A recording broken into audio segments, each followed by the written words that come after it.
No, it's very exciting that Kansas City's on the short list.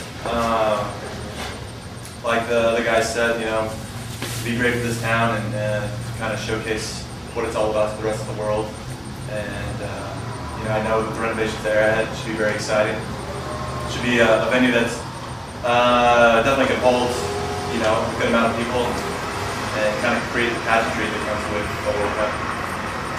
Could you talk about what you've observed in terms of what hosting a World Cup game does for a city? I mean, you've been in cities that have hosted World Cup games. What does it do for a city? What have you observed of a city that maybe you haven't observed when they're just hosting a league game or something like that? Well, for one, there's just an outpouring of support, one for the sport. But obviously, you have each city has a variety of teams that they're hosting. I think, as the guys mentioned before, there's other events that are going on as far as exhibitions. So you get a clash of cultures, which is a good thing, and it's something that I don't think you always get to see. Obviously, we're right in the middle of the country, and it's an opportunity for this city to show what it has, but also for people all over the world to come and see what Middle America's about. And I think when you talk about venues in Germany or Korea, it's the number of people is the overwhelming thing. You just get so many people to a city. And it does tremendous things, obviously, locally for the city. But I think from a culture standpoint, it's fantastic. It's eye-opening. Obviously, you don't get to see that every day. Being an American or being right here in the middle of the country, so it's bringing a lot of different cultures to the city, and obviously opportunities for others to see some new things. I mean, in short, it's a big party and everybody's invited. Yeah. And everybody's in a great mood. I think that was the best part when we were in Hamburg for Germany. I mean, you've got booths of all different kinds of food, everybody's set up, everybody's having the best time. And it's just fun to be a part of that atmosphere and that kind of general thing where everybody's got the same mood. Everybody's just happy to be there and having a good time and experiencing the same things. It is somewhat of a party. We joke about it, but the energy and the atmosphere that's brought from some of these other countries, whether it's African countries or European countries, I mean, they imbibe the spirit of the game. It's at this point, it's a global thing that I don't think American fans quite see it in our sports here in America. But when you have the different cultures and they all come together, it really is like it's a big party. But obviously, they're very passionate about their teams, their country. As familiar as you are playing World Cup games and qualifiers all over the world, and then knowing Kansas City, is this town on par with some places you've been, and is it ready to hold that kind of an event? I don't think they would know what's about to hit them.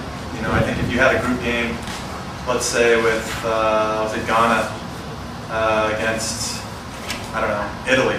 Ghana Rams would be out. Yeah, well, this would be crazy. I mean, there'd be Ghanaians everywhere, there'd be Italians everywhere, and they would just take over the city.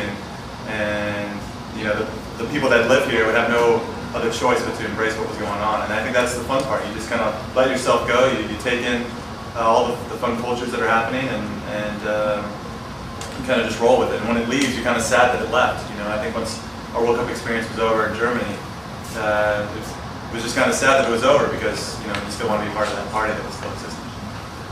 Because that must be a selling point that that Kansas City's not certainly the first place you would think of to host a World Cup event, but maybe on the flip side of that, kind of like what you just said, the city wouldn't kind of know what hit it. Maybe that's almost a selling point for the community, something new, something different.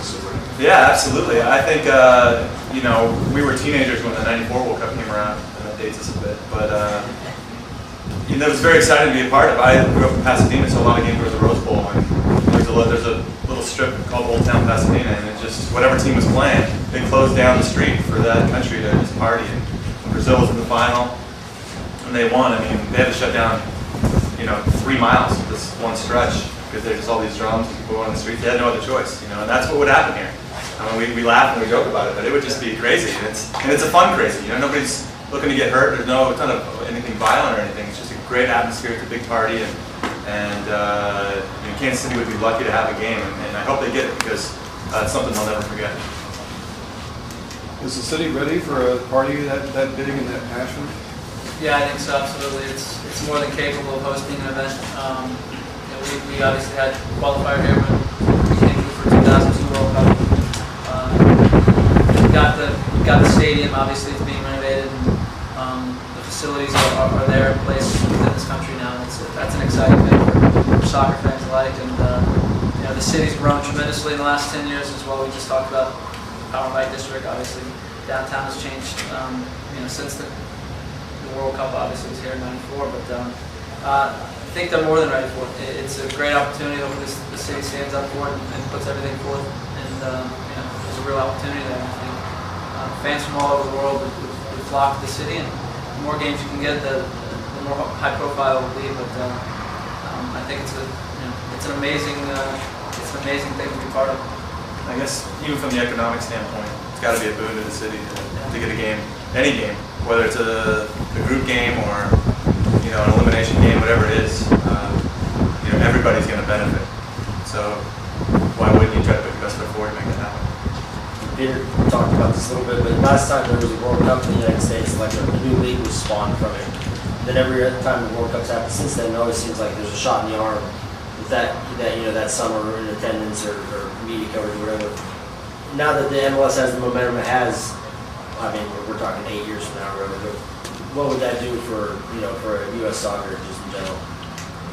Like you said, I think part of getting the '94 World Cup is that we would have a league in a couple of years, and obviously that league's in place now, and it's grown tremendously. But there's still a lot of growth for our sport. There's still a lot of growth for our league, and you're starting to see it now with the new cities, the new venues that we have. And this is a ways down the road, but the sport continues to grow, and this would just enhance where the sport is and obviously where it's going, and becoming more of a global sport for Americans, which typically it's a local thing. It's for kids and what have you. But the sport has certainly arrived, and I think you're seeing more and more with the stadiums and the commitment from owners and new owners, TV, that it's going to be something that's going to be there for a long time. And obviously, this is a great opportunity to get on board with. I think when '94, like I touched upon when we were younger, teenagers, there was no league for us to watch. I mean, the best games we could see, not on TV, were going to a local college and watching those games. So to be able to be exposed to the quality of games that the World Cup produces is something special. And even though the MLS is in place now and our league continues to get better each year, being able to have the World Cup here, the showcase event for our sport, be here in the States, you're just going to continue to win fans over and win the hardcore editors that run newspapers and the guys that are in control that are just grown up loving football and baseball and basketball. And so, those are the guys that we're slowly winning over, and to have an event like the World Cup is only going to